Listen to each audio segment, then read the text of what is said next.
You see all these houses or cabins all along the river. Ray Cavazos has spent his whole life along the banks of the Rio Grande, where his family rents out several cabins. From across the river, he can see Mexico, but Ray doesn't believe immigration is a threat. We haven't seen a crisis on the border, like they say. We haven't seen that. As you can see, I mean, it's a quiet place. It's not it's a very peaceful place. Last year, Congress agreed to fund a portion of the border wall promised by Donald Trump.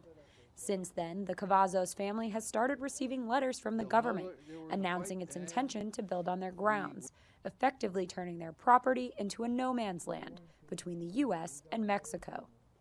The family, who originally settled in the region in the 18th century, say they still don't know how much they'll receive in damages. You know, land to us is worth more than money.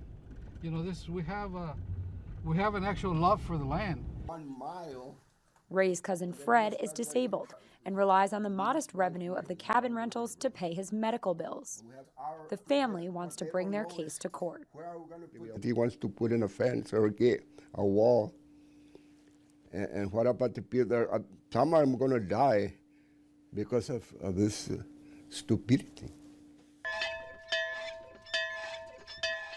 Several kilometers down the river at the Lomita Mission, Father Roy shares the same concerns. He and his diocese are in the early stages of suing the government to protect the town's 100-year-old chapel, which is at risk of being caught between the wall and the river. This wall, both ways, it's going to keep us from the church, but it's going to symbolize to the neighbors, we're afraid of you and we think you're up to no damn good and we don't want you coming over here. So the symbolism is pretty ugly. Captain Johnny! It's understood that several hundred other people living near the river have received letters from the government demanding their land for the wall.